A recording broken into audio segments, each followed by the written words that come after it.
Good evening. Welcome to the West Seneca School Board meeting. Tonight we're going to have talk about the reopening plan, which I'm sure everybody is excited about. That's going to happen on the 26th, so you'll hear more about that during the meeting. And let's start the meeting with the pledge. Mary, could you lead us in the pledge? I pledge allegiance to the flag of the United States of America and to the republic for which it stands, one nation, under God, indivisible, with liberty and justice for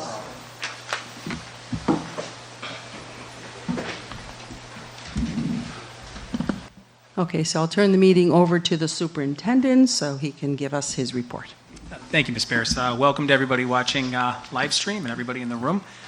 So obviously, as Ms. Bears said, there's quite a bit going on. The New York State Department of Health updated its guidance about a week and a half ago, basically putting it in line with what, for the most part, what the Centers for Disease Control had recommended probably about a month earlier. So school districts throughout the area have some certain requirements that they have to follow if they're going to be able to bring students back in-person learning at an increased rate. So what I thought I would be able to do, basically just give a little bit of background, kind of an overview, not so much going over the entire plan. A lot of the plans and the requirements and guidance really haven't changed, but we thought we might hit some of the high points tonight and talk about this. If you notice, this says draft, because honestly, we're still taking in some feedback and doing some fine tuning, but overall, this is what we expect will be the bulk of it. So I'll start off here basically by talking about, so last week, maybe just giving a little bit of history when this all came out, when we kind of started working, realized that we felt that we could fit our elementary schools in, all of our elementary schools in, with bringing students back in at 3 feet of distance. I'm going to tell you that was not an easy lift. It sounds simple, but there was quite a bit of maneuvering, and our teachers actually are going to be spending in the elementary schools tomorrow doing some reorganizing. Now, we've been measuring and kind of doing sample classroom setups and things like that for several weeks now, working with our teachers, our administrators, our buildings and grounds folks, kind of working together to work through some hurdles. If you've noticed, there's tents outside. We're trying to create some additional outdoor spaces. So we've been, kind of having these conversations right along, kind of in anticipation that something like this might happen. So, and as I had said earlier in a communication last week in the video, and I think I've even mentioned this a few other times before, the guidance at this point maintains that if you are in an area of, quote, high infection rate for coronavirus, you need to either be cohorted at your secondary buildings, middles and high schools, which means the same group of students travel together throughout the day. We're not built that way, and I would tell you that I don't know of any high schools that are, and I only think of a handful of middle schools that are maybe able to pull that off. So at the secondary level, we're going to maintain status quo. We still have to be 6 feet apart. That said, though, the elementary schools do have the flexibility to have kids in at 3 feet apart, which is exciting for us. The adults and the teachers still have to be, the teachers are the adults too, but they have to be 6 feet from the children and from one another still. So that part hasn't changed. So I'll just have a brief slide, PowerPoint presentation here. So these are some of the areas where, we kind of had to take a look at our plan basically and look to see what adjustments might need to be made. So I've already talked a little bit about the physical distancing and how we're looking to kind of be creative in how we're utilizing some of our spaces. Physical barriers, face mask ventilation, filtration, and field trips are some of the other areas that we sort of have to speak to with any plan update. So with the physical distancing, as I said, elementary schools, we can have the kids back in at 3 feet, which means that we'll be able to bring back all of our students that are currently in the hybrid model to be able to fit everybody in the building. So this gets a little bit more specific here, and I did cover some of this already, but just kind of explaining why it is that our middle and high schools aren't able to come back at an increased rate at this point because of the high level of COVID transmission within the county. So basically, this is what we're doing. We're taking tables and desks, and in some cases it means going into the basements of our schools and finding desks as opposed to tables in certain spots, but bringing them into the classrooms and making sure that the students sitting at those tables and desks can maintain that 3 feet of distance. And as I had said, the adults in the classroom still need to maintain 6 feet of social distance from their students. One thing I did want to point out too, and this isn't just the Erie County Health Department, but the New York State Department of Health in a webinar last week I was watching, they will still be contact tracing at 6 feet. So I just want to just make sure that everybody is aware that, in the event that there's a positive case within the classroom, if a student tests positive, it's not that they look at 3 feet for the safe distance. They're still looking at 6 feet. So basically it increases the likelihood of a quarantine. Just to put it out there. I'm saying what I can tell you that other superintendents are making sure that their public's aware of as well. So we are not responsible for quarantining. We work with the Erie County Department of Health. They are, very responsive. Our nurse coordinator for the district is in probably daily communication with the Erie County Department of Health. So they've got a point person that we work with and who consistently communicates back and forth with us and makes determinations for quarantining. So we just provide them with people's information, basically a list of names and things like that. So some of the different, another update too was for music and phys ed. Prior to this updated guidance, they had to be 12 feet apart. So if you're playing in the band or if you're, in phys ed class, you had to be 12 feet apart. Now it's only 6 feet apart. So that does give us a little bit of additional flexibility in terms of what we do within our phys ed classes. Our phys ed teachers love yoga, but they're really anxious to move on to some other activities where maybe some heavy breathing and increased heart rate get up there as well. So. And we're going to be making use of, like I said, we're going to squeeze every nook and cranny of our buildings to make sure that we have some space that we can operate, maybe a little bit in a non-traditional sense. In these common areas that we talk about, though, with auditoriums, gyms, and whatnot, they still need to maintain 6 feet of distance in hallways and things like that. So we're prepared to be able to do that. Lunches. This was probably one of the biggest challenges that our school district, along with every other school district, has faced. Because the distancing requirement while you're eating, that's one of the few times you're able to take off your mask, is still 6 feet. So we have to get creative there. Right now, we have students in hybrid, and we're able to utilizing classrooms and cafeterias and things like that, be able to get all the kids in. This required an additional level of creativity, and I actually was asked a question by somebody. Well, what is the district? What's the overall master plan for accommodating lunches?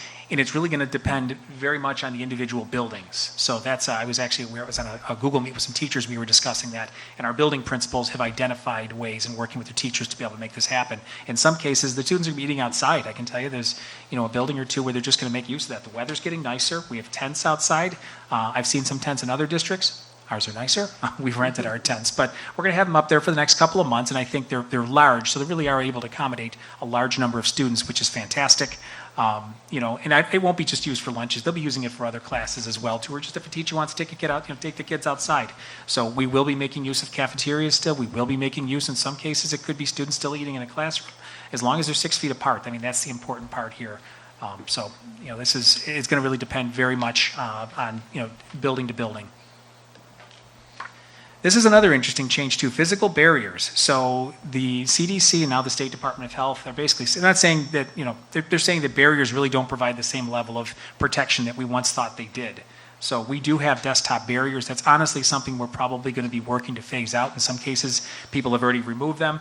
I did specifically speak with the Department of Health, though, and just said, hey, if there are strategic places where we wanted to be able to maintain a barrier, let's say on for instance, like at a receptionist desk or something, a secretary's desk or something where you have a lot of traffic and the barrier really is a true big barrier, and they didn't see there was any problem with that. They said, strategically speaking, you can still maintain some barriers. So this is not something we don't need to run out and grab all the barriers off the desk. They didn't think it was a necessity. They're just saying they don't provide the level of protection that we once thought they did. So there will be some instances, though, we still maintain some degree of barriers. I'm thinking of like a speech pathologist who's working with students, and really is important for them to see the facial movements of that student, that extra little layer of protection, even if it's not significant, if it's something that may help at all, that's something that we can maintain.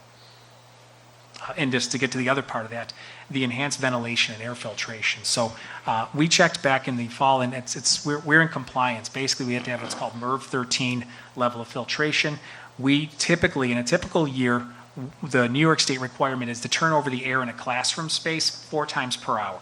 So just before schools open up, and then after schools close for a little while, we have our air handlers open 100%, which means that there's a continuous flow of air. Now that we can have things like windows open and doors open and things like that, it makes things even easier for us to some extent. So when you talk about, like, we're in a good place already, especially given the time of year. I will tell you, back in like February, when it was very cold and we had that continuous flow and circulation of air, it was a little chilly in the buildings at times. I can tell you there were people wearing coats and hats and things like that in the buildings because it was continuously bringing cold air in from the outside, but now it's a little bit warmer. It won't be as much of a problem. Face masks are still required. So basically, students are going to be wearing the face masks. In terms of taking mask breaks and things like that, we're really going to be looking to do those to a large degree outside for kids to be able to do that. And if they're outside and they're 6 feet apart from each other, I mean, you're going to have a lot more fresh air opportunities for our kids now that the weather's starting to turn a little bit. So getting back, I know I just addressed this a little bit here, but ultimately just making sure that we have good airflow within the buildings. It's going to be important. And in certain spots too, we've actually already purchased air purifiers. Like if you have interior classrooms and things like that, they still have an air circulation system. I mean, there's no place in our buildings where there's not air continuously circulating, but if you don't have a window and things like that, in certain spots, we've gone out and purchased air purifiers. To put an air purifier in a classroom with windows open and things like that, they're basically saying it does nothing. So, but in a smaller, more contained space, there might be some benefit to having it. So we have purchased a number of them for the district.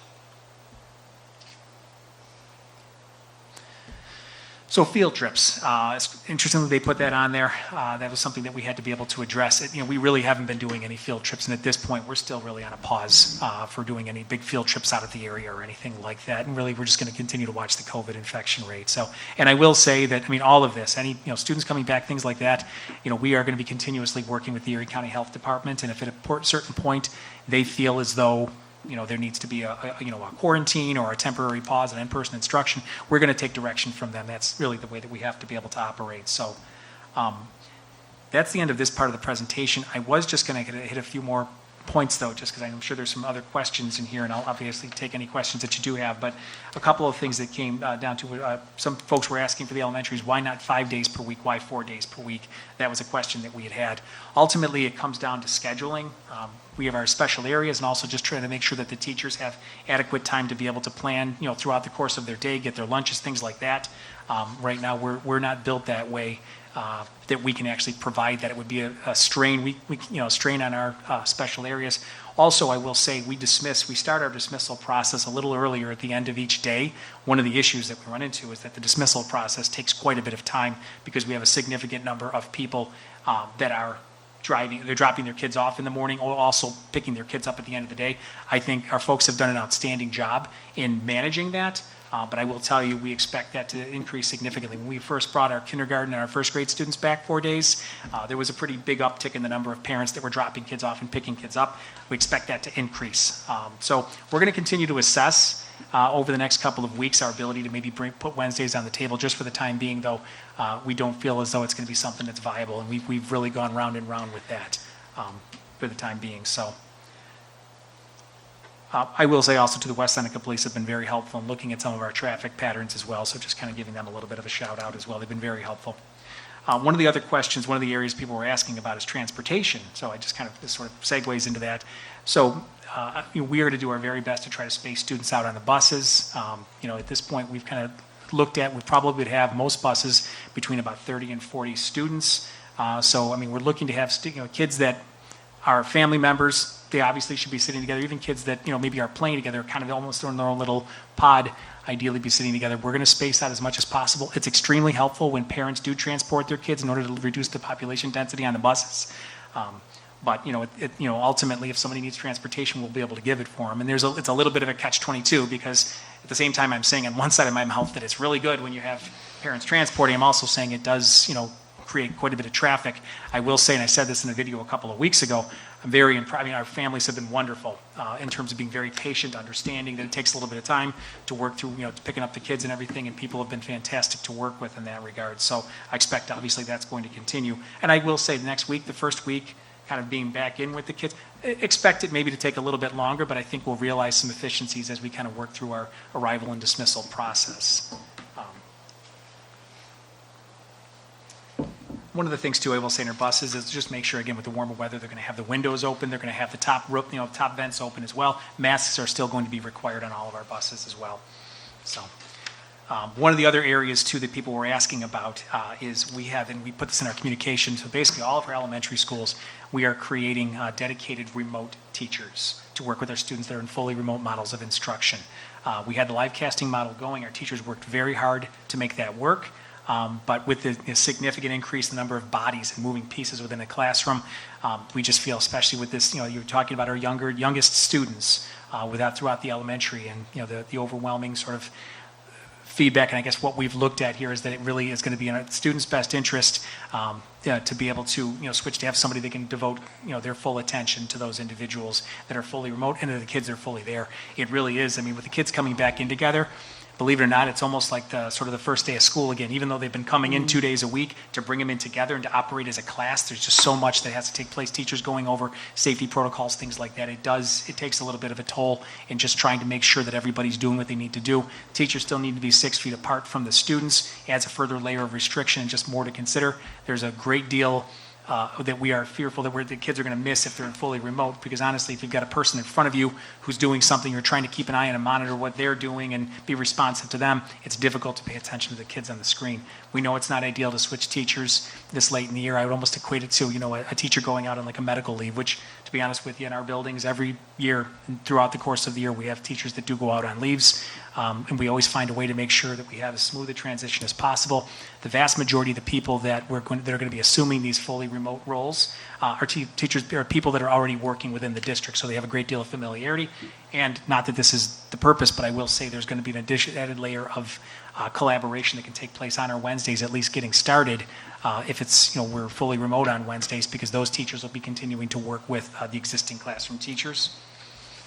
So, and I will say, and I mentioned this before, tomorrow being Wednesday, tomorrow will be, for the most part, the elementary teachers of the kids that are going to be coming back. So your grades, your pre-K and your 2 through 5, it's going to be primarily an asynchronous day. I'm going to say this is our first level of asynchronous school. We've had 5 days of instruction for our students since the start of the school year. But tomorrow the teachers really do need to take some time to work with our buildings and ground staff and our administrators to make sure they're reorganizing classrooms, moving desks around and things like that. So they're going to be checking in with the students, but they will have some asynchronous work for them to be able to work on. I will also say too, in terms of our special areas, part of the process, we're trying to reinvent some of our special area scheduling. We didn't want to let that be a barrier to bringing the kids back at an increased rate. So there's going to be a higher degree of asynchronous work with some of the special areas just for the next couple of weeks while we try to work out those schedules and try to find some new flexibility with our folks. So, and the last thing I guess I would just want to say before I take any questions is that tomorrow we have at 3 o'clock, we have we have a live stream event. Basically, there was an email address that we set up. It's parentquestions@wscschools.org. I'd mentioned it in our last letter, also at my last communication last Friday. Basically, people can email questions that they have or any feedback they have related to bringing the elementary students back in or related to really whatever. So we have that email address set up. What we've basically been doing over the past few days since it's been set up is just kind of categorizing some of the emails. Tomorrow the plan is we'll be operating from this boardroom. Some of our elementary principals will be joining us as well. But we'll be doing a live streamed event starting at 3. I'm going to kind of go over some of the points of this presentation that we just did there, speaking to some of the questions that have already been asked, but also we'll have a couple of folks on keyboards, kind of like we did back in August, taking some live questions as well too. So if somebody has a question that maybe it triggers as I'm sort of going through some of this, they can email in. Worst case scenario, if we don't address it right there in the live stream tomorrow, we will get back to people individually or put out another FAQ. We just put out a document yesterday that kind of spoke to some of the questions we've already had for folks. But that's taking place tomorrow. You will be able to get the link on the homepage of the district website, and the email address is also at the message on the homepage of the district website. So I'm going to take a drink of water because I just said a whole lot of words and running out of voice. So. Sure, yes, that's a good time. Does anybody have any questions before we move on to the next part? Or? I do. You said K through 5. Are the 5th graders on the east side coming in? No, just elementary buildings we can do this in. Can I ask why you didn't consider them, the 5th grade on the east side? They would still have to be 6 feet apart. So they're not Just because cohorted. They're housed in a middle school? Correct. Okay, thanks. Sure. Any other questions? Okay, so we do have a few other folks with us tonight too, just some brief report outs. So we have Dr. Cervoni, Mrs. Fowler, Mrs. Persico. They're just going to give a couple of quick bullet point updates. Dr. Cervoni, did you want to start off? Should we from here? Maybe come up just to the mic, otherwise they won't be able to hear you on the camera.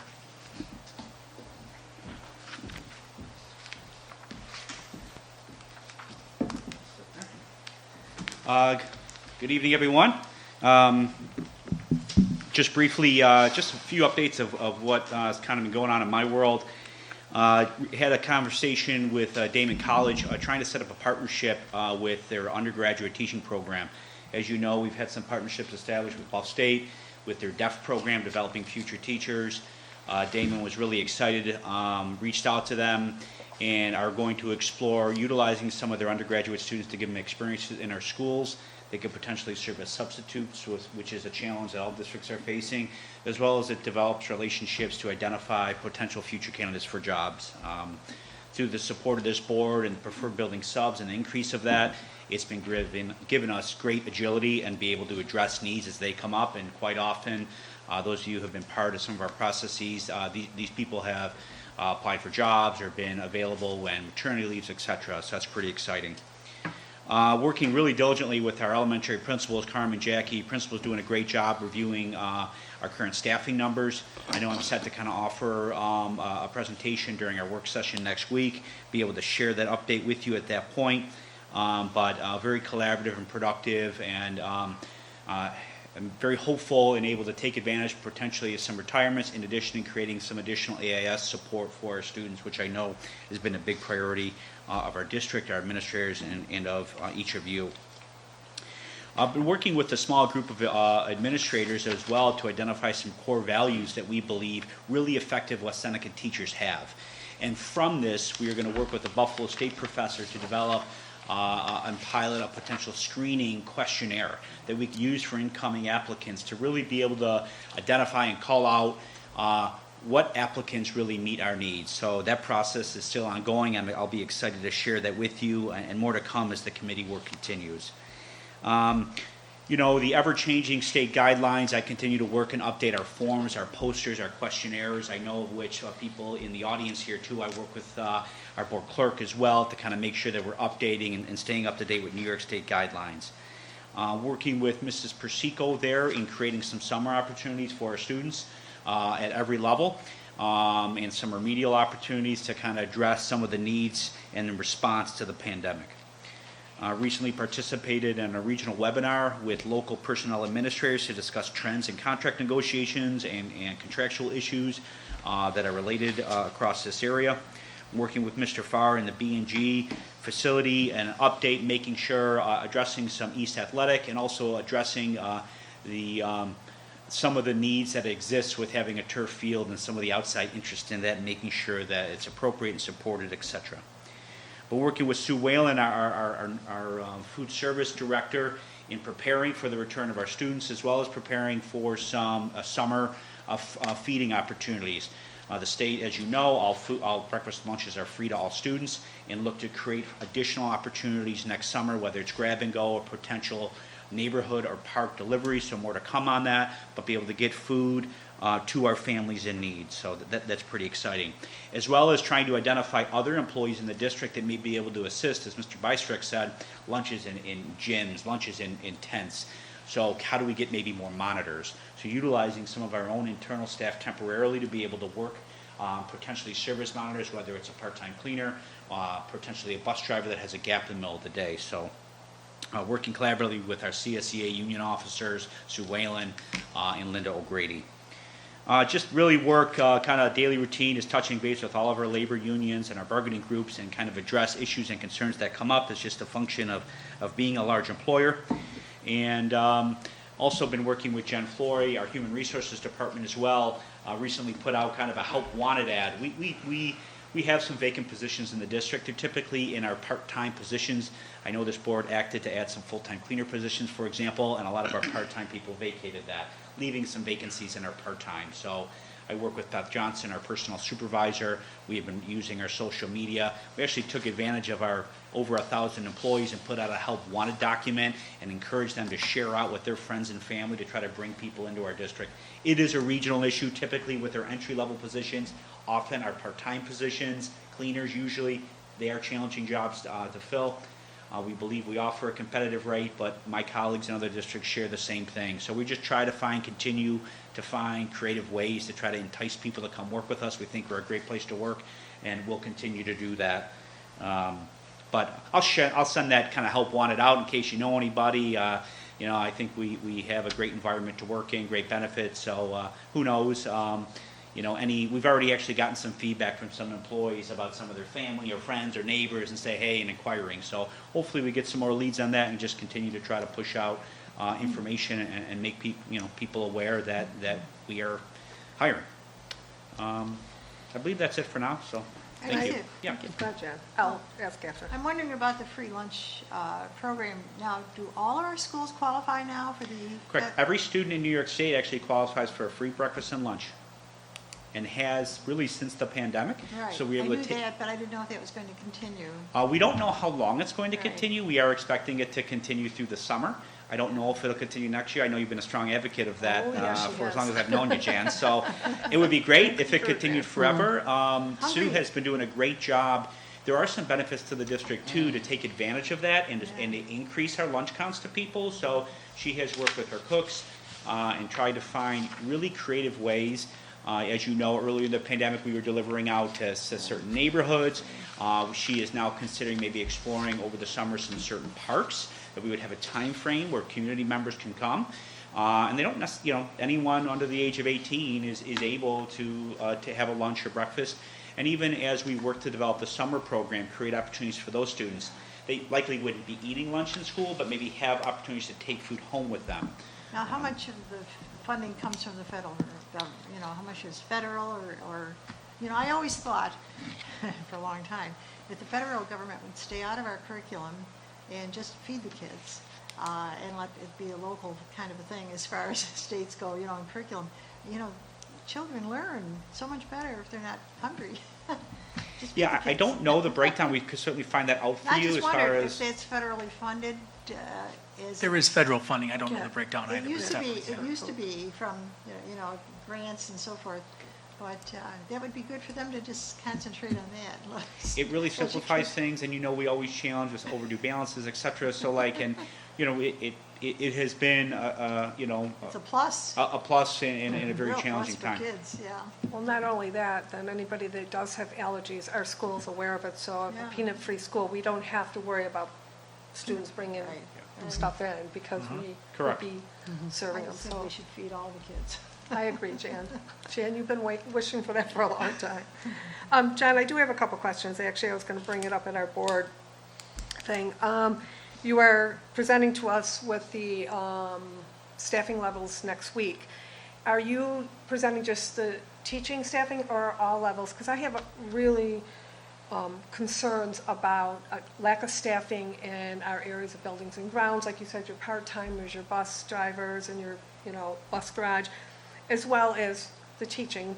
And it's great that you are reaching out to Damon. That's awesome. Are we still with Buff State too? Yes. Okay, They that's actually great. paused this last semester. Some deaf students are working, Okay. that worked with us last semester. We were one of the few schools that said we still want to work with you. For whatever reason, they paused. We also reached out to Niagara and Canisius as well. Niagara, they have a unique kind of a one-year program where it's a student teaching subbing combination. Okay. But we are trying to, and I think those relationships will pay dividends, especially as we expect a teacher shortage, and we're collaborating with our teacher union too, because they applied for some grant money that we may apply this summer and trying to create opportunities to get people interested in this profession. I will tell you that for my presentation, and I can share with you whatever data you would like. I can certainly maybe touch on what is our staffing levels, maybe in some of our buildings and grounds, our Right. transportation, our IT. Right. What are maybe some current counts of open positions and where they reside. In addition, I was planning on, and I'll send an update email prior so you can have some information. We have our elementary fairly set. Our secondary buildings is always a little bit later, and I can offer an update perhaps at a later meeting. We are looking, their student requests just finalized, and we are looking at the student requests. We have a meeting actually Thursday and then a couple next week, and we'll be meeting over the next several weeks to kind of firm up where our staffing resides as far as our student-to-teacher ratio, course offerings, et cetera. But as far as I can certainly build in, I may be able to answer some questions now if you have specifics, but I can build in next week. I'll look at, here's our breakdown, here's by position. I will tell you our IT and our transportation, IT has no openings. Transportation maybe has 2. Our biggest need is Buildings in and our grounds. buildings and grounds. Yes. We have over 100 employees that work within our buildings and grounds. And I will tell you, it is primarily our part-time cleaners that are usually 3.5-hour cleaners that work in buildings across the district. Those are the ones that usually remain vacant because people get into those positions and then a full-time position opens. And we did predict that when we created, as a district, full-time positions for the cleaning and cleanliness as a response to the pandemic. We knew this was going to happen, and we just continue to try to get people to come into our district. I think some of the unemployment benefits that exist outweigh, unfortunately, working part-time. But, you know, we are going to continue to try to find ways and open to any ideas anyone has. But again, you know, we are worried about it, but we aren't alone. I think this is a trend that at least I'm hearing about. And I understand that, because all businesses are having issues getting staffing. But I was just wondering if, and I think you mentioned, you're having conversations with the union reps, and I think you're going to meet with us next week on it. I just think conversations to come up with ideas of what we can do to fill these gaps would be wonderful. There probably isn't a day that goes by where I'm not touching base with all of our union heads and kind of work. I mean, there's a variety of things that happen, but just going through and often it's these conversations about how can we find creative ways to fill the gaps. You know, our CSEA seems to be our biggest obstacle because that's where a lot of these part-time positions live.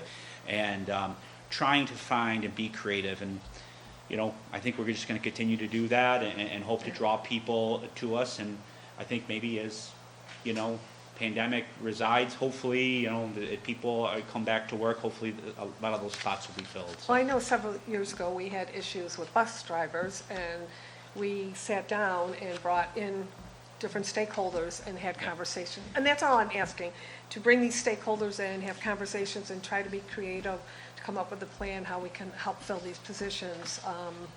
And I know it's part-time, and knowing what my background is, and we went through the same thing at the state, part-timers, you know, you can't feed a family on part-time, so it's hard to fill those positions unless they're young kids or people that are retired and have benefits. So I'm just throwing that out there. No, it's a great Continue idea. having conversations, you know, maybe get a committee together and try to be creative. I like the idea of you sending it out to all employees, you know, if you know anyone in your family or something. And possibly even looking at our retirees that have retired and might come back and work per I know diem that, for and, us. yeah, that is something that I know we talked about a couple years ago, and actually build that as part of our retirement, that you want to sub Right. with us. Yeah. I think it's a great idea. I will tell you, I know we struggled in transportation, as I think, as of last time I checked, we maybe had 2 bus aid or openings like unfilled, which is really great, and there's nearly 100 employees within mechanics and everything else. So I can certainly share that data with you and be able to, in a digestible format, and you'll be able to look, so at least you have the information, and I will take you up on that and pursue maybe getting a group of stakeholders together and just I talk would about definitely what aren't we appreciate thinking of. I just look at if we could be ahead of the game and be proactive on it, it would be great. Great. So, Yeah, I would. I would tell you, Mary. I I don't know any. I do not know a single company that's not looking to hire, like at all. And I actually commend the board and the superintendent and everyone here when we fought to keep all those positions through the last year instead of just saving a few bucks and laying people off and doing all that. I think that goes to who we have in place now. I think it was thinking ahead, 'cause once they left, they may have. I mean, I hate to say it, but the world's your oyster right now looking for a job if you want to get one. So, I mean, it was kind of difficult looking at it, like, why are we finding work for people to do if we don't have it? But now I think this shows we're able to keep a lot of people, and I think that you know, goes far to us not being even more short-staffed. So I just, you know, thank you for doing that, and the fellow board members who supported it, and all you guys for having those ideas of doing that little extra work or delivering the meals, or, I mean, I think that's gonna show that we did get to keep more people. We'd be in bad shape right now if we lost a lot of employees, just, you know, for a few months. I don't know if a lot of people will be coming back. So, thank you for that. Dr. Sponi, I have a question. Mr. Hurdle reached out, just sent an email to the board not too long ago indicating, you know, where his staffing issues were. One of the things he indicated in one of his replies to me is the only people that cannot be hired for a part-time cleaner position would be anybody that attends school in our district. Is that in their contract? Is that a CSE contract? Because a 3.5-hour job Be a great is job for a an after, fantastic job for 16, high school 17, kid. 18. A lot of our part-time jobs are during the day. I will talk with him about why there may be some confidentiality or privacy issues in there. And I know Understood. we have explored maybe some like work study for students that perhaps didn't want to pursue secondary or post-secondary education, but were interested in maybe doing some more technical work or hands-on work and doing some of those things. So I'll talk with him tomorrow about that. Okay. And just see exactly what he's referencing with that. I know we do the summer intern with students. Yep. I know sometimes even in our building and grounds, we have students that work to help prep the buildings, help prep our computers. Right. I don't know exactly what he's referring to, Okay. but I would agree with you. If we can push the boundaries of that to create opportunities, I think we should. I think it's, Right. we I'd are rather- in unique times and they need unique Yeah. solutions, so I could- we need to rethink things. So I could see even if it was like, you know, say you wanted to hire a kid who was in high school and they just wouldn't work in that high school. Right, You they know, could work would in the an elementary or something school like or- that. Yeah, that's actually, I never really thought about that, but. Yeah, I will talk with him tomorrow and ask him about that, and him and I talk quite a bit, and like his group has an app, so like, you know, we will send like our ad and say, hey, put this out on your app, because same thing, like they can share Yep. with their social media and, you know, the whole viral thing, well, we want the Help Wanted viral, and I'll send the board a copy of the Help Wanted. I don't know if you were included on the district-wide email that went out, you may or may not have been, but just so you can see it, and we talked with Jen, and Beth Johnson talked with Jen to just say, hey, share this out, and every couple of weeks, I know the idea of let's create an Indeed, LinkedIn account, you know, and for some of our jobs that maybe apply for that, just try to draw and take advantage of technology for that, and, Right. you know, it is something that we talk about kind of as a group regionally, but I'll inquire about that, so thank you for I bringing mean, I that know up. we have student lifeguards, we have student, I think they're aides to like academy positions, things like that. So if students can work in other capacities in the district, unless it's a hazardous materials or something like that, because I'm not sure what they're working Can't with. clean the boilers or anything like that. I don't know if it's because they're under 18, but there could be opportunities for students for over 18. I will explore that. I don't Yep. want to speak to exactly why that is, and be able to report out, and I'll let you know. And then my other question, which we kind of had dialogue with Mr. Hurdle back and forth, was have we reached out to some of the developmentally disabled groups that are in the area that may have a work buddy share program where we could bring in Job, is, Yeah. job coaching, Job- yes. yeah. Actually, Mr. Farr and I did a collaboration about a year ago to be able to find some people with developmental disabilities to help. Mm-hmm. But I agree with you that that has a personal Yes. to me as well. So I think you're absolutely right. We need to find ways to make partnerships, and whether it's hiring people, and a lot of these companies will train Yep. people in how to do certain jobs, clean rooms, et cetera, and then have job coaching, have their staff that would come on site with us Correct. and do those types of things. So And I will revisit that with him, but we did actually take advantage of that and try some of that within our buildings and grounds, but I agree with you. I think it's time to revisit that, so Yeah. thank you for that. John, there's like Sassy, Southeast, and I'm not sure with the pandemic. I do know a lot of the DDSO individuals that were going to workshops, and IES, Integrated Employment Services. They haven't been because of the pandemic, so I'm not sure what these groups are doing.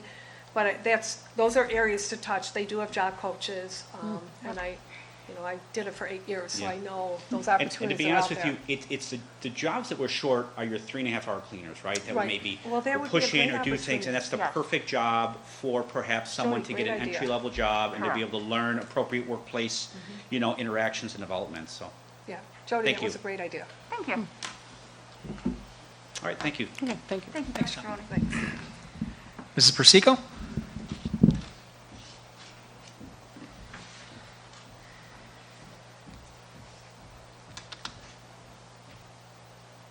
Hello, everybody.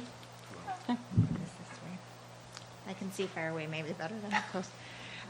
So I have been working with the high school principals, John Cervoni and Franco DeBascoa, he mentioned this earlier, to review course requests for the upcoming school year. And as we begin the new school year, I will be looking to do with that team a comprehensive review of the course offerings that we have at the high school level and what our multiple pathways are for graduation. We just want to make sure that we have an accurate assessment of what we currently offer, where we might be lacking, maybe where we might have an abundance, and kind of balance that out for our kids. I have been working with Jackie Fowler and our elementary principals to update the district reopening plan to be in alignment with the recent guidance that Superintendent Bystrack went over with you earlier this evening. We will have that up and posted once it has been approved after we've had feedback from the community and made any adjustments that are necessary. Again, I've been collaborating. A lot of this is overlap, so some of what John has already mentioned, I'm sure Jackie will be mentioning as well as myself. Been working with Jackie and John Delbo to finalize and submit required documentation for our reorganization projects that we're having in the district. So Northwood Elementary, Clinton Elementary, East Middle, and then Winchester to Potters. Making sure we meet the deadlines there. Working with building principals and curricular facilitators and directors to develop remedial AIS programming at all of our levels, elementary, middle, and high school, for the upcoming school year. So we're in good conversations there on how to make plans to make sure that we're meeting kids where they are and helping to get them where they might need to be as we move forward in the next academic school year. We are working to finalize end-of-the-year grading procedures for middle and high school students, and we'll be developing communications for families regarding what these procedures are. So we had an initial letter that went out to the high school families, and we're looking to do the same for middle school as well. We are working with district and building administration to develop the summer remedial programs that John mentioned earlier. So at our elementary, middle, and high levels, working with our one-time COVID relief pandemic funds grant that we have to put into place some programming that will help our students recover, if you will, from any gaps or skill deficits that they might have faced as a result of the pandemic. So we're looking forward to doing that summer work. I have been coordinating efforts with our local consultant to launch our spring survey that is a requirement as part of the district comprehensive improvement plan of being a target and support improvement district in our schools, our 2 middle schools. So that survey will be launching live April 26th and will close on May 7th, and that is open to all parents in the district, all staff, and then students in grades 6 through 12. At the elementary and middle levels, building principals and facilitators directors are in the midst of administering the New York State ELA 3 through 8 assessments right now, currently this week and next. We are moving on to math next month, so we have really worked closely together to ensure that we have consistent administration of those assessments across our district. Some good news, John Delbo will be piloting the Seal of Civic Readiness with one teacher from each of our high schools for the upcoming school year. So the state has offered all districts the opportunity to pilot this program, and many thanks to him and the teachers who were willing to take on the task. So that will be starting in the fall. Additionally, I have been working with directors and coordinators and principals to develop a plan for specials for our elementary remote students as we look to bring back our elementary students in grades 2 through 5. So that is in the works. We're continuing to have the conversations to make sure that we're meeting the needs of all students, whether they are in the classroom with us or if they are at home remotely learning. And lastly, UPK registration is underway and going very well. Thus far, more than 50% of our student slots have been spoken for, so that will continue to take place until hopefully we fill all of our spots. So I think that's all I have. I think this barrier is a little short, but good thing we're going to take a daughter. So, any questions for me? I just have a question about the spring survey in the middle schools being at risk. What designated them as at-risk schools? So they were designated as a result of a subgroup that didn't meet the requirement for performance Okay. and participation. And does that have anything to do with the opt-out of the state testing? Potentially it can, but there's a lot of factors. Yep. Participation can be one, performance, subgroup, so meaning that could be ethnicity, it could be male-female, it Okay. could be ethnic, it could be socioeconomic status, so a variety of factors could have placed any school, and it can be any of our elementary and our high schools as well. At the high school, they have a few other factors and variables that come into play, such as graduation rate, things of that nature. Right, because I feel like our middle schools are the biggest target for state testing, especially on the east side. That's 5 through 8. Every grade level gets tested. Correct. There. So I've heard conflicting reasoning as to why those schools are being addressed as at risk, and one Right. of them being the high opt-out rate. It can be because the participation rate is a factor. Okay. It's the students over the number of students who are expected to take. So Okay. if you have a smaller numerator over a greater denominator, then you have a risk of not meeting the performance. These schools our district was not cited for participation. Okay. We didn't have to develop a plan for that, but that did come into play for some of the accountability at each of the high schools. And as you mentioned, the entire population of middle schools are expected to take those assessments. Correct. So if you have, a quarter of the students take the test or a quarter of the students opt out, either way, it does It makes reflect it on the challenging, district for numbers. sure. Okay. Karen, can I ask you, you said your summer school recovery, are you taking recommendations from like the teachers for students that are lacking in a lot of areas and recommending them to attend? Are they attending in person or is it going to be remote, or don't you know yet? So our plan is to have elementary students attend in person. Okay. There will be absolutely conversations at the building level with teachers, administrators, as part of our student support teams and our RTI teams, to really take a look at a multitude of data sets so that we can make an accurate assessment of who has the highest need and who would be coming to the program in the summer. Okay, because I know it would only be then K through or whatever, 1 through 5 on the west side and only 1 through 4 or K through 4 on the east side. And I do know that there's kids that have some, parents have concerns of kids in 5th grade on the east side that, so I was just wondering, because usually they only had like one summer school, like at Allendale, would host it. I didn't know if they would allow the 5th grade students from the east side to attend if you're hosting 5th grade. The for middle schools west have a side. summer school program. Right. Actually, the elementaries have not had like a formal summer school program in quite a while. The middle schools and high schools have maintained their credit recovery, so we'll still be doing the LEAP program too at the elementaries Mm-hmm. Yeah. as well to I supplement. just think, though, my opinion is, I hope that they're allowed to go in face-to-face, because I think a lot Yeah. of our issues and concerns, our students are not participating remotely. We're planning on face-to-face. Perfect, thank you. Yeah, especially I'd like to advocate for the middle school kids because of various reasons. The high school kids are in 3 days every other week. The elementary school kids are now coming back 4 days. And at the middle school, we still, and I understand why we're Right. sitting at 2 days, but. Right. We're looking to create those opportunities for our middle school students as well in the Perfect. summer. So the 5th graders on the east side would have an opportunity. Great, thank you. You're welcome. Any other questions? All right, Thank you. Thank Thank you. Thank you. Ms. Fowler?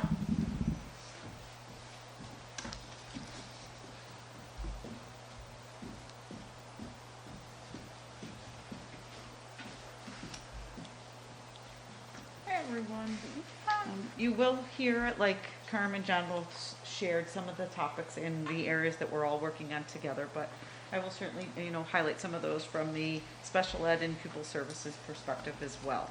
So collaboration continues with our principals regarding any opportunities for in-person instruction for our special education students. So as much as we're moving forward at the elementary level, we continue to have conversations with middle and high school as to ways in which that we may be able to move forward with allowing additional opportunities for our students with disabilities to be able to access supports, or how they're accessing supports, how things are going in the remote model, what other ways in which that we can accommodate our students.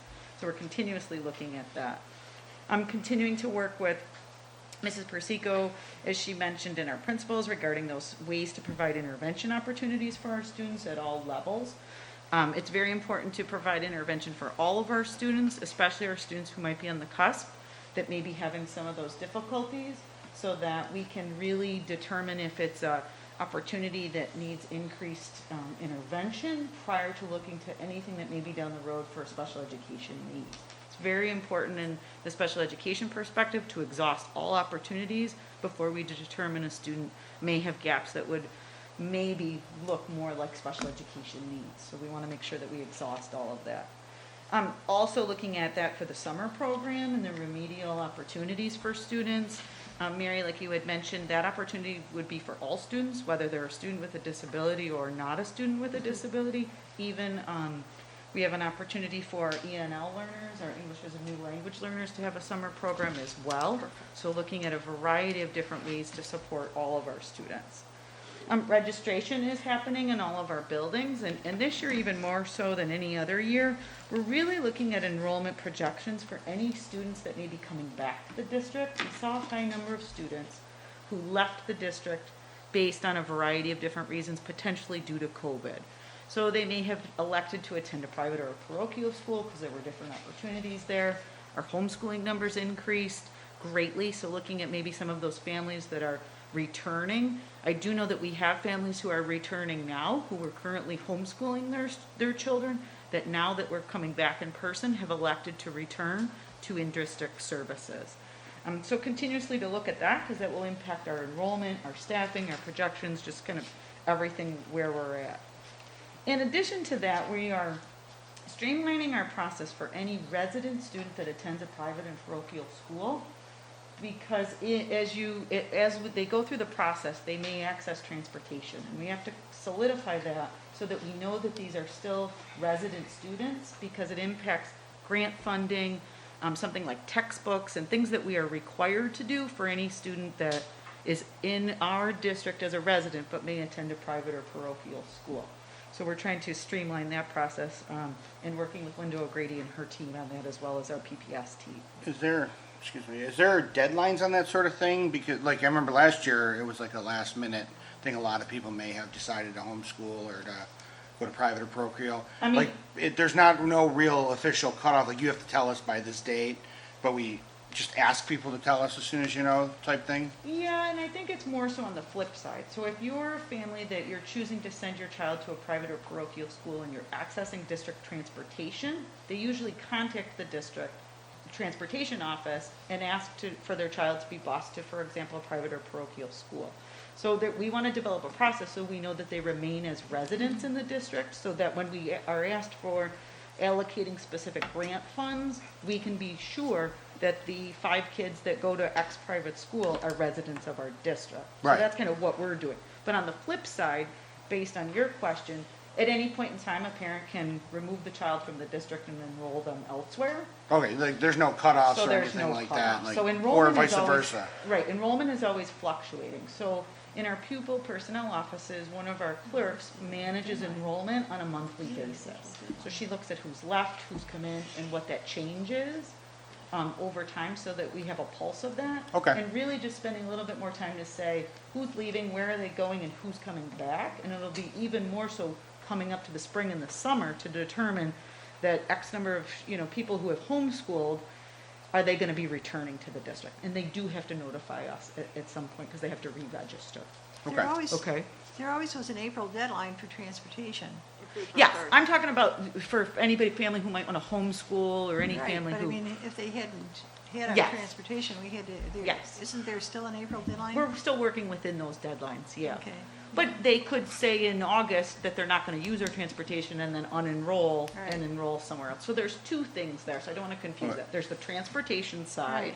to make, and we're using the transportation process to try and capture as much information Okay, as so we there's no can. deadline there, but there is a deadline with transportation? Yeah. Okay. And there's also, then there's this, who's coming back, who's leaving, the enrollment piece So then as well. if say a kid leaves the district and goes to a private school, starting in August, they announce they're not eligible for transportation at that point? Right.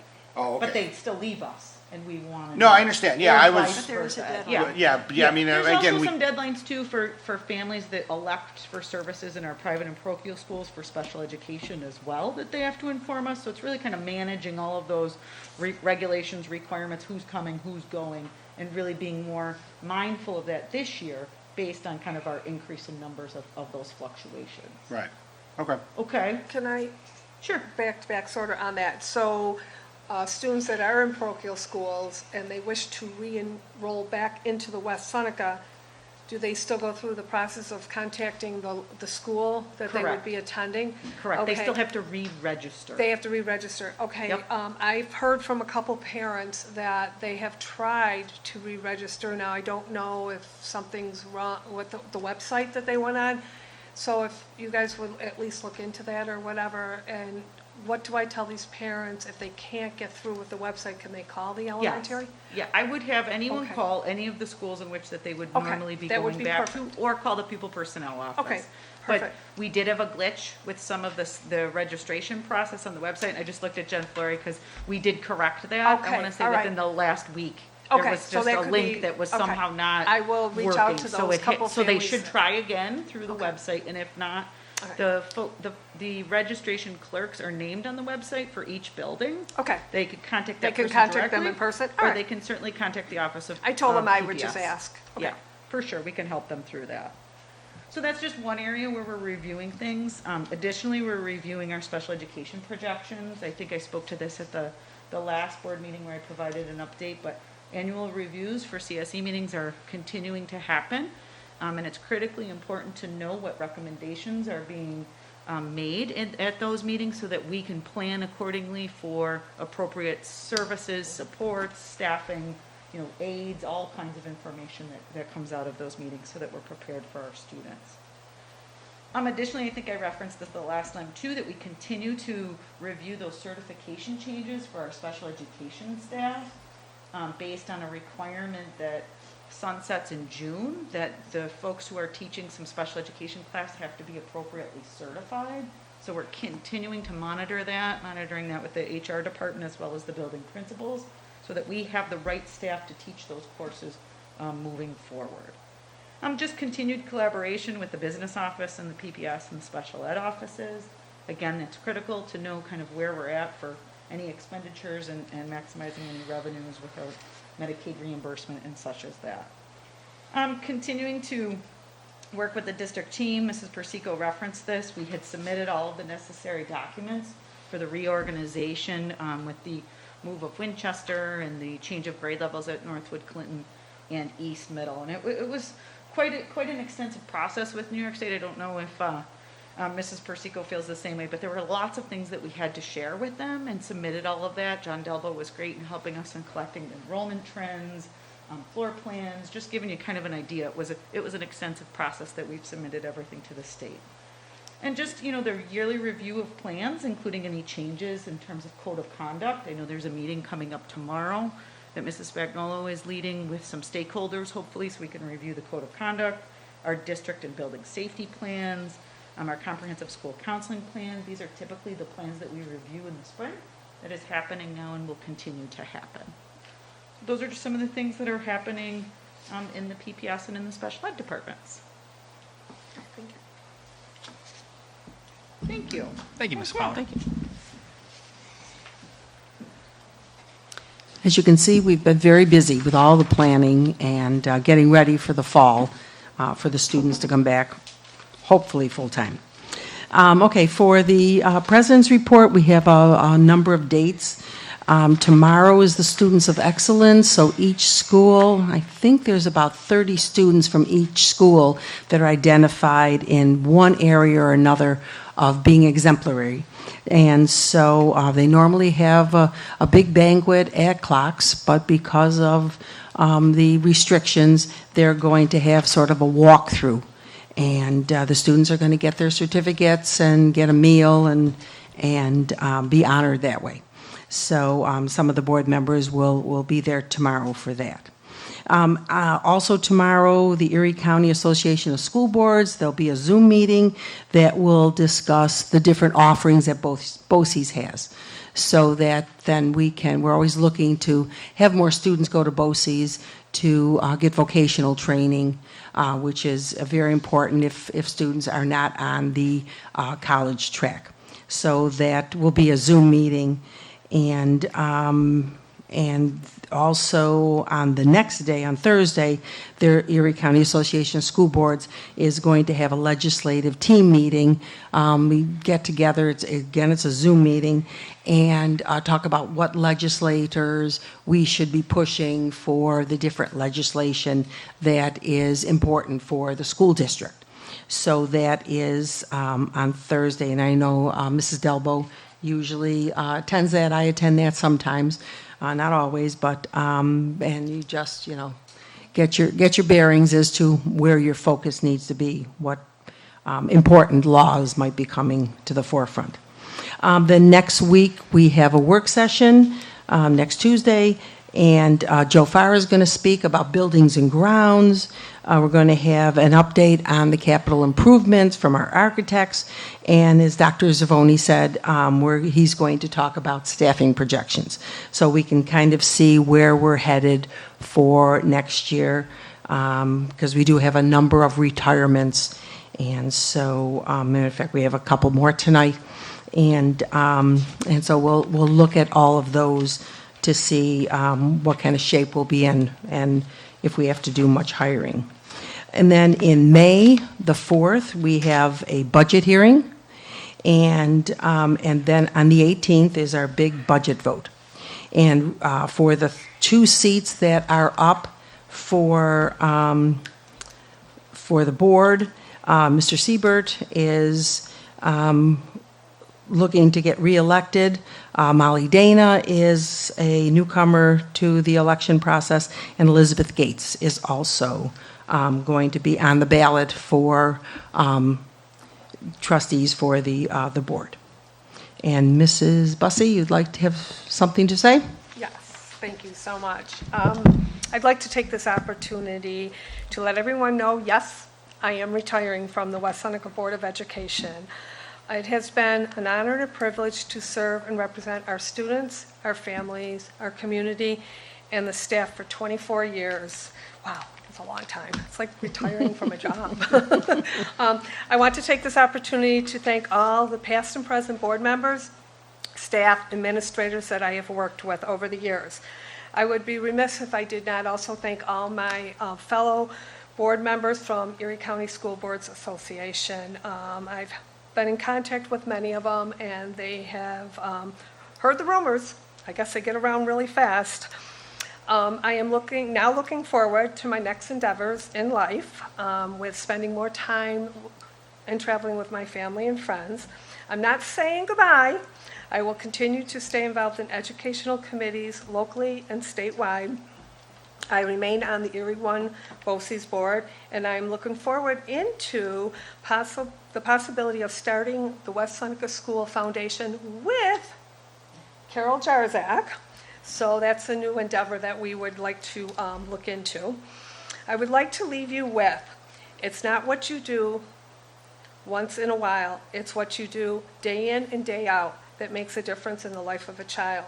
Again, thank you for allowing me to have the opportunity to serve this community and this district for 24 years. I will truly miss it, but it's time. I wish everyone good luck in the election, and I wish my board members all the luck. Thank you.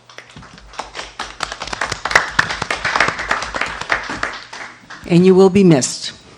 Oh, I'll still be around. Mary, you'll always be a golden girl. You know that. Okay, so next we have the public comment section. This section is a time set aside for the community to speak directly to the Board of Education. You should note that the first public comment section is only related to the agenda item, so it's something that's specifically on the agenda. The second section, which is at the end, will be for any other comments you would like to make. Each speaker is given 3 minutes with a total allotted time of to last no more than 30 minutes. When called, please step up to the podium, state your name and address. Please speak respectfully in your comments and do not divulge any personal or confidential information.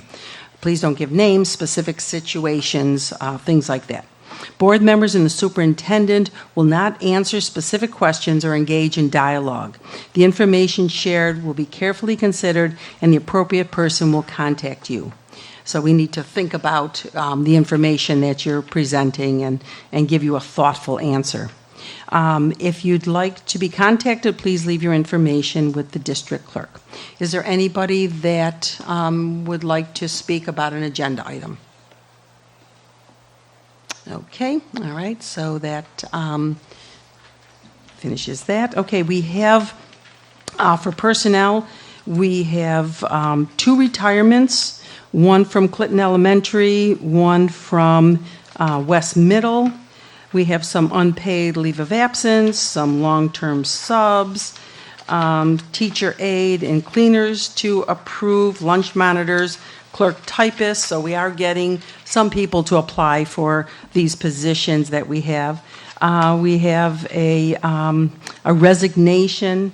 Mrs. Lewandowski is resigning from the as assistant manager of finance, and we're sorry to see her go, but we do have a great replacement in Mr. Thiel. So things will keep moving along, and I'm sure they won't miss a beat. But we also are going to approve Mrs. Lewandowski for a part-time job to give support to that, again, use her expertise in that department.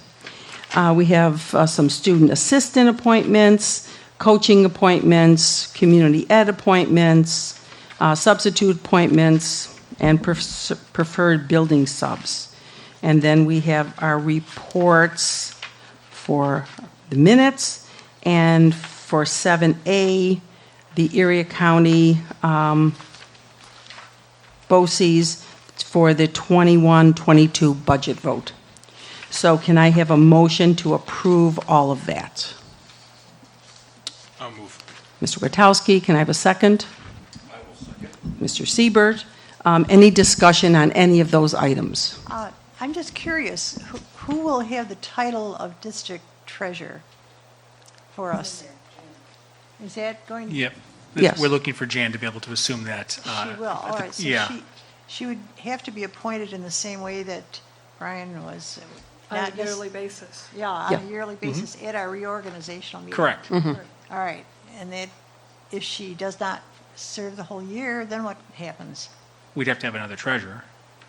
Yeah, okay. I'm just wondering how we can clarify that into a. Well, we always have to have a district treasurer. Right, right, So, and that's the title that we had given to Brian. I just was wondering how it was all going to work, because now that we have a financial person. sure. Yeah, I mean, really, at this point, how it would work is that Jan, if you notice, the effective date isn't until July, so she would basically, she would take over as our district All treasurer right, at that point. so we need one officially, is what I'm Yes, saying. You know, yes. so, yeah. So that would be at the reorg meeting, they would approve that. Right, but Right. if she doesn't stay on for the whole year, then they'll have to. You would have to then approve We'd have to, someone. we have We have to to find appoint someone somebody else, yeah, Yeah. as a district treasurer, so. Interesting, yeah. Mary said she's interested, so I'm just. Yeah. Sometimes it's not a high paying, it's just that, you know, in fact, sometimes some of the staff became district manager. Yeah, All right, I just wanted to yeah. clarify, because I know legally we always have to have district treasurer. Absolutely, we do. Yeah. Absolutely. But that's a yearly appointment at the reorg. Yeah. We're at the reorg. Any other discussion? Okay, can I have a motion to approve all of those? He did, They already did, yeah. Oh, can I have a vote? yes. All in favor? Aye. Aye. Opposed?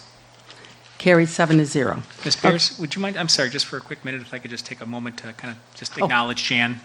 So Jan doesn't like this sort of stuff, and I will promise to be very brief in my That's why I didn't say statements, but- anything. I know, I didn't make that promise. So honestly, Jan, I want to take a moment. I know I had sent a brief little communication out to the district last week, but I just have to tell you, Jan, I mean, I've worked with you in a different capacity, obviously, throughout the years, but over the past few years as superintendent, I cannot tell you how invaluable your counsel and guidance has been. I mean, I know in your 30 years of experience within this district, you have navigated some pretty challenging times.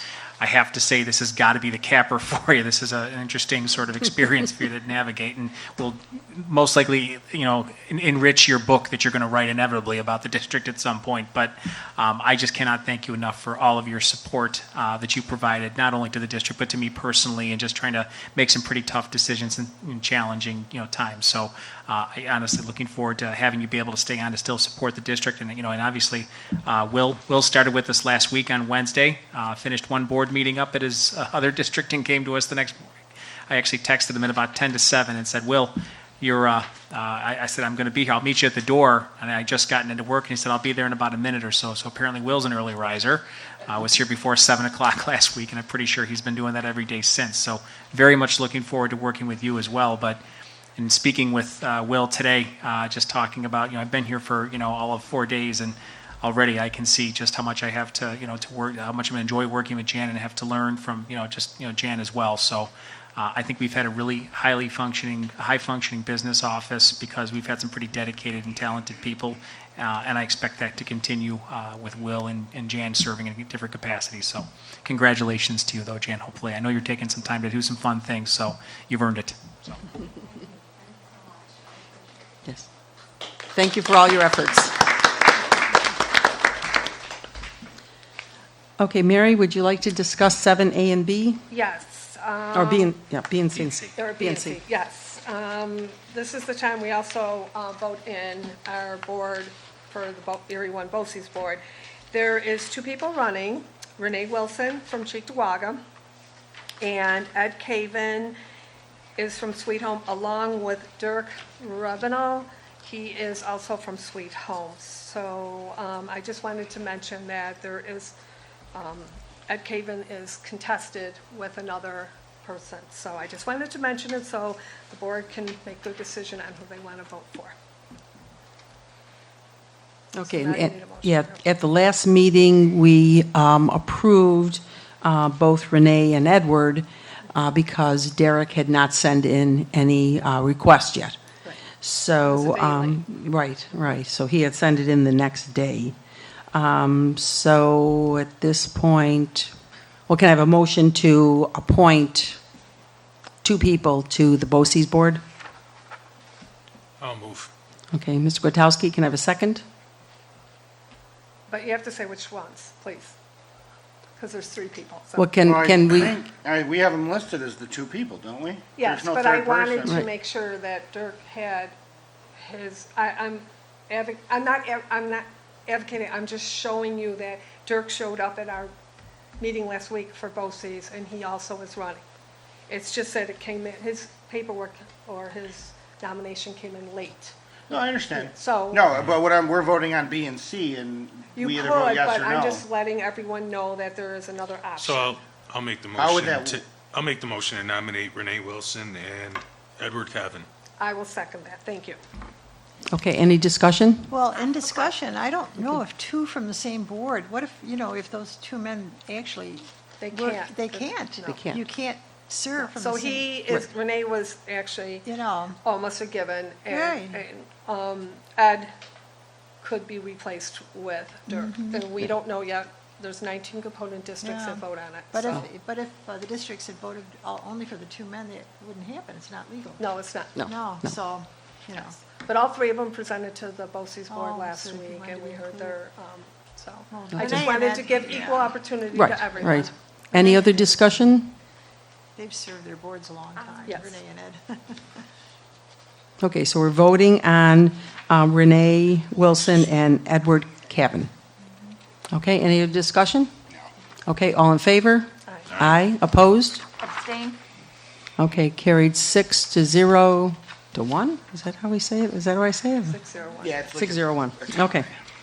Okay, and then we have for 7D, Juneteenth is going to be, starting next year, a state holiday, and so this year you have the option of having it as a day off of school, a Remembrance Day, and so that is being approved. We have a donation of $750 from the Biddlecom family for the East Senior Foreign Language Scholarship. The property tax report card is in there comparing last year and the upcoming budget.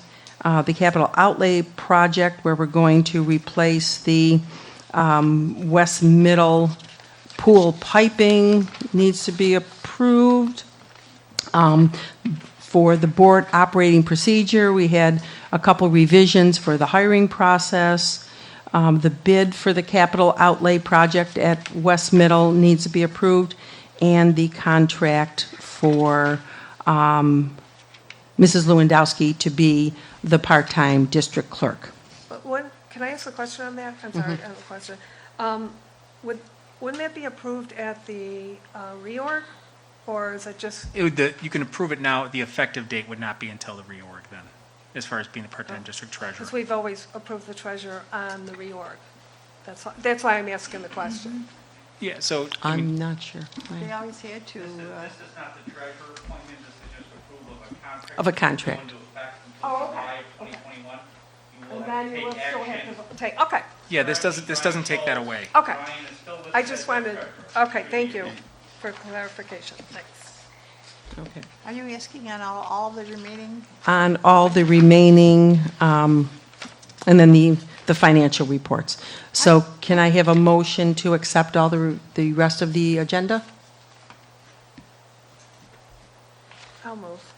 Mrs. Bussey, can I have a second? I'll second. Mr. Gutowski, any discussion on any of those points? Why not St. Patrick's Day, too? Why I'm- not I'm Rosh just- Hashanah? Pardon? It's, I'm just the- saying, it's, I'm it's a just saying. it's a state holiday, and maybe bring it up with the legislators. Will the banks be, well, I just want, will the banks be open or closed that day?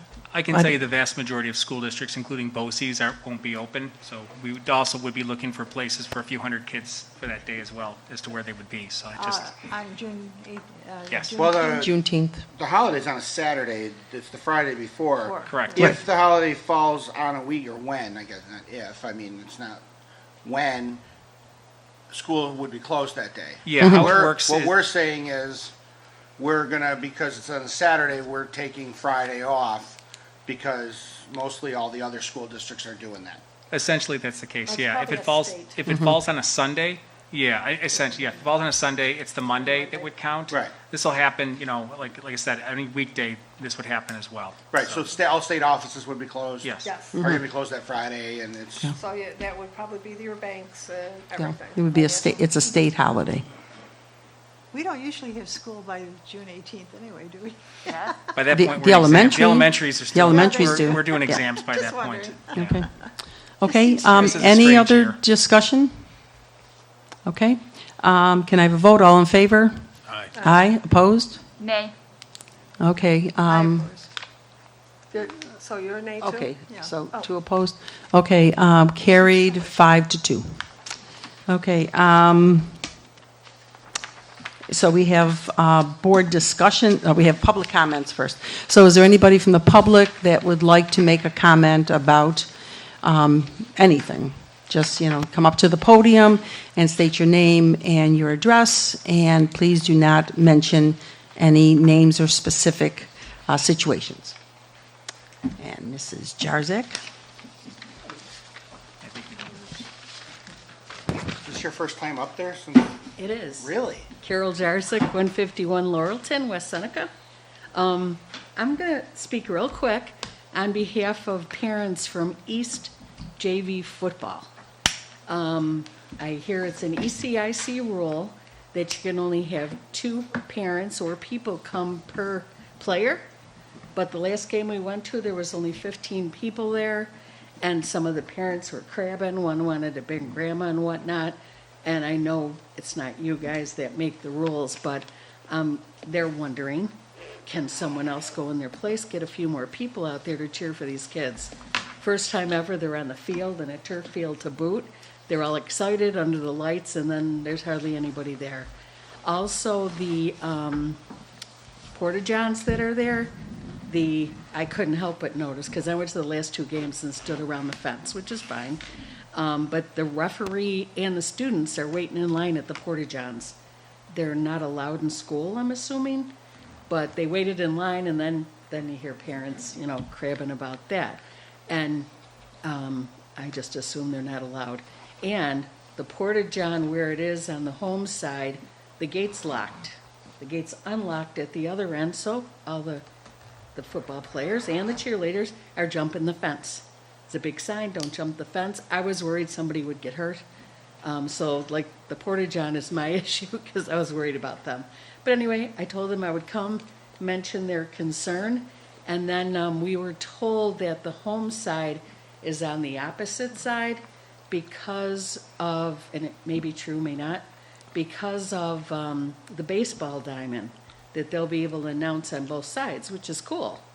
But one of the parents said the baseball diamond won't be built for 2, 3, 5, maybe 10 years from now. So for us to go way over there when it's home, and the Iroquois group, there was like 6 of them sitting in our area and realized that was not the way, because normally the home is this side and home is across the way. I figured I'd just mention that. Also, special needs, of course, you guys know who's close to my heart. I could see these kids coming in here. My guy he works at LA Fitness right now. He is a job coach. They check in once a month. Because once you teach those kids, especially him, he's high functioning, what to do, I never thought about him applying here. He'd be great. He's a West Seneca grad. But once you teach those students or former students what to do, Individuals. they're super workers. And he is like a bull until he gets his job done. So I think that's a great idea you brought up. I had to throw my 2 cents out. Thank you. Thank you. Thank you. Thanks, Carol. Anyone else? Okay, board discussions. Is there anybody that wants to discuss anything? Any board business that was not on the agenda or, just? I do have okay. one. And Ms. thank Bussey. you, Mr. Savoni, for answering most of my stuff on my list. Right now, I'd like to know what the plan is or where we are at with the fifth graders on the east side, our administrative offices, and our special ed classes at Clinton, if you could fill us in. I know I did ask to have a tour of Northwood and Clinton, and I don't know if that's going to be scheduled, because I would like to see where those classes are going to be, and you know how I also feel about special ed, that those 3 classes remain at Clinton. So we're still working through the special education process, so I have to honestly kind of punt on that one for now. We're still working through it. Our initial plan was to move all 3 of the classrooms potentially to another building, and we worked to try to avoid that. So I will definitely update the board on that. As far as everything else is concerned, plan hasn't changed. We're still, that's what the paperwork that was just filed last week. I know I'd sent an email a couple of weeks ago just saying that we were in the process of finalizing that paperwork. So having the administrative offices over at West Elementary, that's what the state now has is our plan, as well So as. it's already been filed. Yeah, that's what I sent you the email a couple of weeks ago about. Okay. So, and then the same thing with the curriculum wing over at East Middle School too. That was also included in that plan as well. So, as far as the classrooms over at Clinton Street and Northwood, I'll be quite honest with you that the principals have to make that decision. People are, move around. So I can tell you, the space will exist. It's just a matter of, there could be people transferring. They may be moving things around. We're also still looking at the possibility, honestly, that what we tell you today might completely change tomorrow, depending on an increase. Like, let's say, for instance, we have a grade level pop over it. I say pop meaning increase, that we have to add a teacher. We may need to move some people around. So, at the end of the day, we can show you some classrooms, but I couldn't tell you for sure that that's what's going to be the end I was result. just wondering about space, to make sure there was enough space to house. I'm thinking, I thought you said something about 3 and 3, right? 3 at Northwood, 5th grade, and 3 at Clinton? It could actually be more like 4 and 3. It could be like Okay, 4. 4 and 3. Yeah. Okay, but I've mentioned it before, and the special ed classes are very dear to my heart there, especially. Me too. Especially because when we toured that school a couple years ago, there was a young lady there that took a long time to adjust. And working most of my career with behaviors, it's very hard for them to change. And now they feel very safe and comfortable in that school. So I'm going to advocate for that young lady in her classrooms to stay. So I'm just letting you know. Thank you. Paperwork can always be adjusted too with the state. They can be amended, so we can't let that stand in our way if there has to be some kind of adjustments. Well, I can tell you it's been months in the making that we've been working on I this. understand, and I know the deadline, is passed, but, it doesn't always, it's not in stone. They make changes for you if you appeal to them. I'm just saying. To kind of piggyback off Mary and Jan, Larry, myself, and Ed all attended the first DPC meeting a few weeks back now. And there are concerns, especially brought up by the Clinton PT, I think they are an A. There's not room in their building now for there to be room for incoming 5th graders. And now we're talking 4 classes of incoming 5th graders.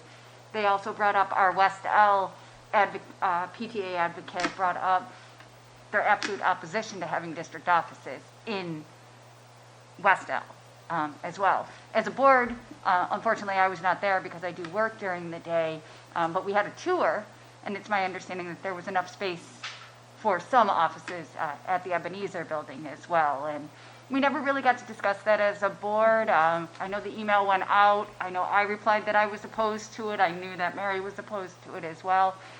So it's not great, basically, is we're not taking any more district stakeholders into account there. I feel like that was a decision that was made. We were assured there was enough room at Clinton Street and Northwood.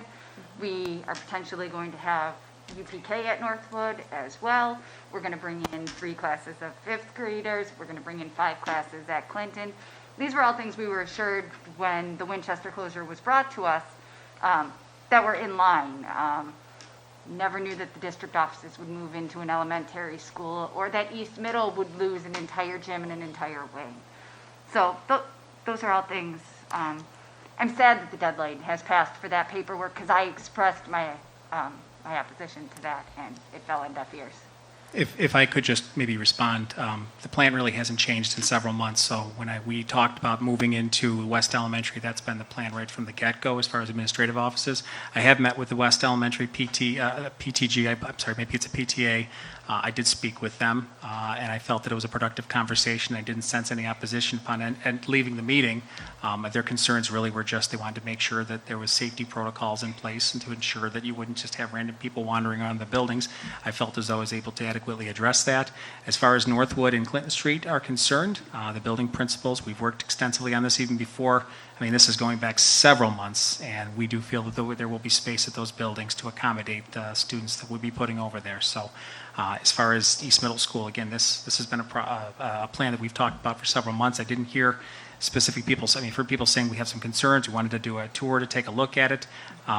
We did do that tour. I'm sorry, I know you weren't able to be there, but I think you've been at East Middle School a lot. I've been in East Middle. Yeah. I just left there, so I was late this evening. The Ebenezer building, that's something that, again, upon that tour, to be quite honest with you, the amount of infrastructure work that would need to be done in order to get that up to par, not to mention the fact that there's not enough parking over there to be able to accommodate. So, I mean, I guess at the end of the day, the Ebenezer building, and also just the physical space too, we still wouldn't have enough physical space to be able to accommodate all the offices. So I think I have a strong working knowledge of, what it takes to be able to put, the appropriate administrative groups and people, with our HR department, whatnot together.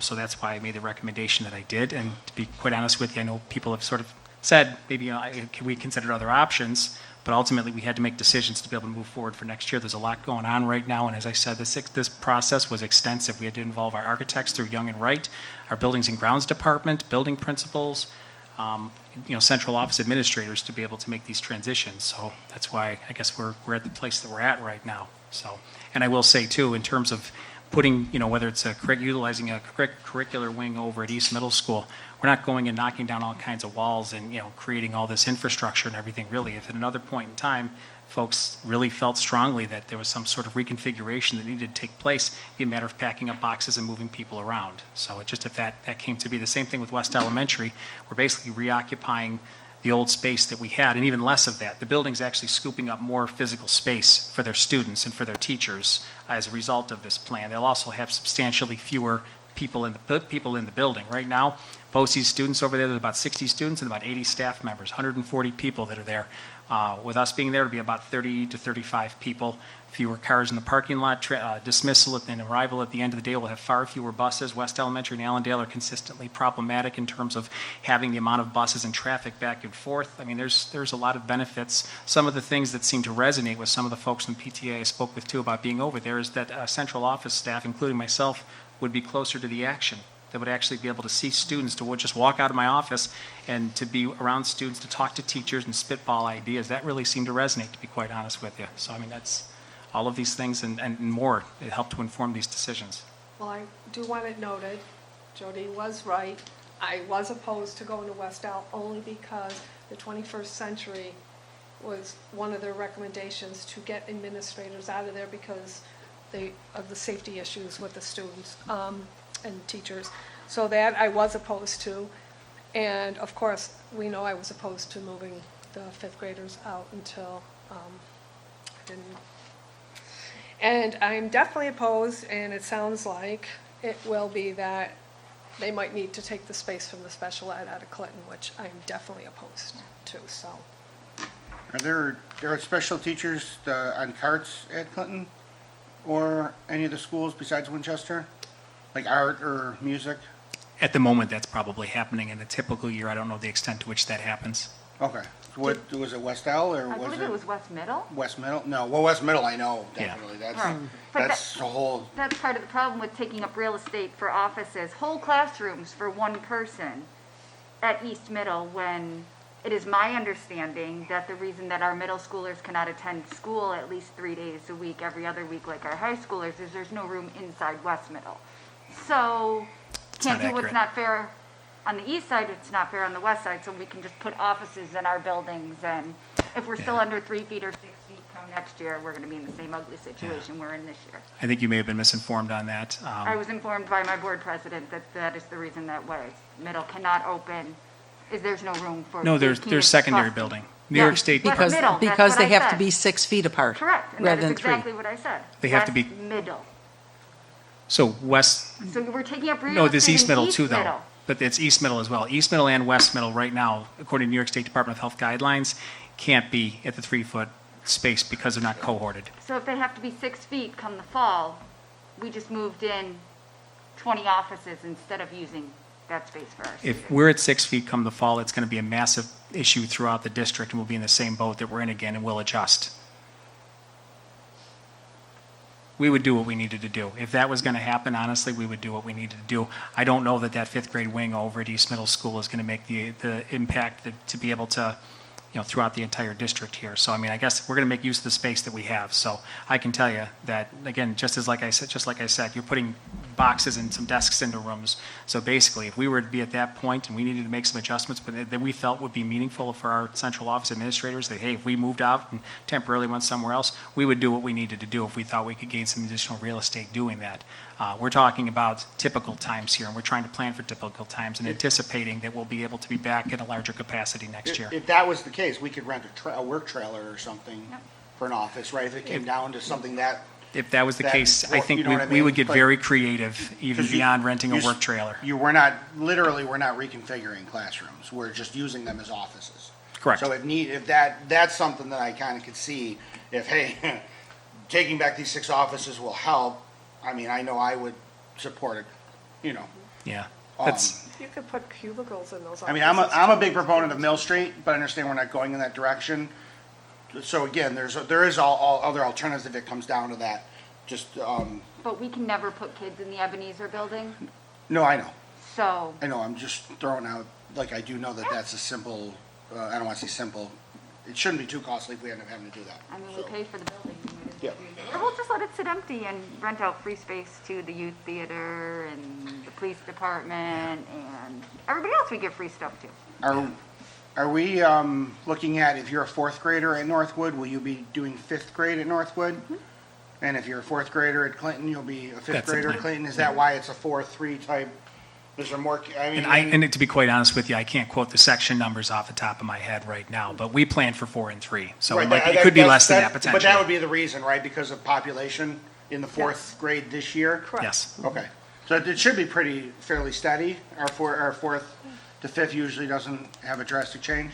Yeah, one would think, yeah. Right, no, I'm yeah. asking, like, legitimate, okay, that's, because we're not really moving 5th graders to a different school.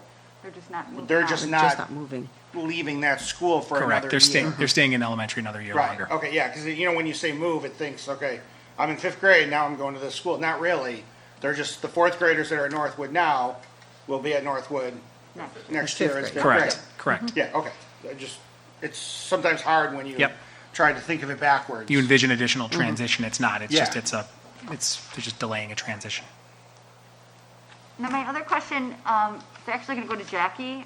You mentioned the survey that you send out in the spring, or a survey that you send out to parents when their children are leaving the district. We don't send out a survey. It's when students are leaving the district and choosing to attend a private or parochial school, we monitor those enrollment numbers. So there isn't a survey per se. Could there be a survey as to, an optional survey, because it's not we don't need to know why they're leaving, but it would be good to know why Feedback. they're leaving. That's some feedback. Are you leaving because you're choosing a religious education for your child? Are you leaving because the district is not providing what you are looking for in an education for your child?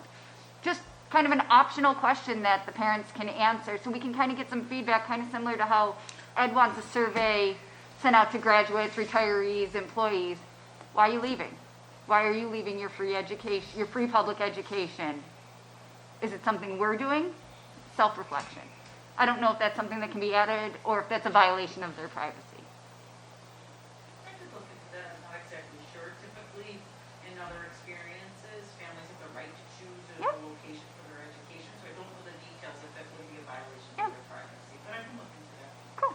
Thank you. Okay, any other discussions? Okay, if there's nothing else, can I have? Yeah, you're not gonna get away that easy. I do I want to said, is there any other discussions? well, I know Pete had some questions about district parent council, and I believe their leadership, is meeting tonight, to form however they're gonna do their thing. So Pete, hopefully we can invite them, or they can apply to come to the next meeting. They can, yeah. Maybe, and just, I know Pete had some questions about it, and, I do again want to thank the district for supporting it. Jen, I can't tell Moderating. with these masks, for helping out with that. And it was actually a great meeting, just a quick report to the board and Matt and everything. There was, some concerns, but there was a lot of just sitting back, watching these parents talking about what their schools are doing and watching them pass some great ideas. I know Larry had some good conversations. We learned about some different fundraisers. I think I might have even mentioned at one of the board meetings, one of the schools sold $10,000 and I'm gonna say it, pierogi. Yagi. Froggies. Yeah, I can't, like $10,000, and another school was talking about book fairs and how, the e-version isn't successful, but here's how we're doing the real life version, that type of thing. So it was really nice to finally have that back. Carol, I figured you would be excited to hear that. No, the DPC, you fought to get DPC back going again. You wanted to say how excited you were? No. Sorry, didn't we? But we did seem to have a good. It was enjoyable. It was a good roundtable discussion. Yeah, it was some good stuff. So I believe the meeting is Monday, if I'm not mistaken. 26, I A think. week from tomorrow, I yesterday. don't know, my PTO chat. Yeah. So 26 is Monday. yeah, but they seemed to be a good group, and Band Boosters was there, and I believe they're reaching out to some of the sports boosters and stuff. So I do appreciate it, and it was nice being back in the room. That's kind of one of the things I enjoyed back in the day. So it was nice being there. And thank you for coming, guys. Okay, and thank you for helping to organize that. Thanks, It's always good, sometimes people need a little push to get groups together, so thank you for doing And I that. Those that appreciate the did it. parents for doing it. Yes, right.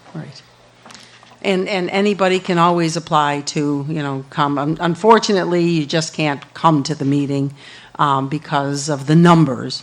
But anybody can go online and just, I think they're make a gonna work- reservation as such. Yeah, they'll work out, I mean, pretty much open to anyone who wants to attend. They'll work out a way to make sure, I don't think at this point, I'm not worried about the numbers being out of line, crazy. I don't know, what are the rules nowadays?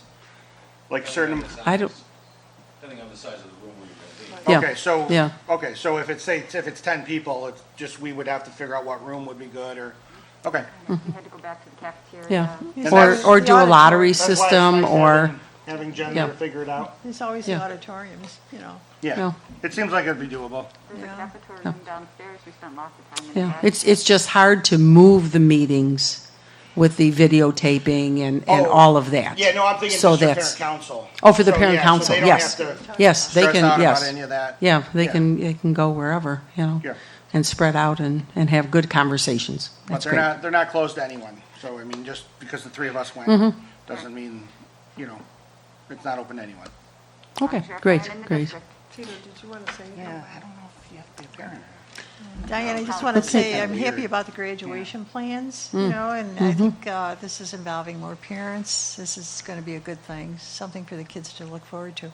I'm not sure who's using the stadium or what they're doing, but it's kind of a nice idea to do it on our turf. Yeah, I think East is using, East right? is planning on using the stadium. West actually put a survey out asking people if Right. they preferred the drive-through again or to use the East Stadium. So Mm-hmm. they're thinking of looking at the E as a sideways W potentially, so. Because I Can we dye reported it that. blue? No, it just goes like this. I Yeah. reported it at the delegates meeting that, about our graduation, because I was excited about Yeah. those opportunities, and it might change. We might Change it. not go back to UB and use our own I- facilities. I will tell you I that like there was that there was better. some enthusiasm expressed for the idea Yeah. of having it on our home turf, literally and figuratively Yeah, I speaking. agree. Yeah. There's some, I will say, just a little bit of a hats off to our to Mrs. Fowler and our nurse coordinator and Tracy Spagnolo. They've been our kind of our point people on trying to figure out some of the questions like you just asked, like what's acceptable. So our nurse coordinator is in really close communication with the Erie County Health Department. They have an environmental person, they call it, that they basically say, what do you need to do in order to be able to safely hold the graduation? So they are doing that. They're going to be in compliance with all guidelines for a safe event. So I just want to reassure everybody. It's a good way of going out. What a wonderful last graduation for me. And it can be live, the East Senior has the capability of live streaming, correct? Yeah, For graduation? yep, Cool. yeah.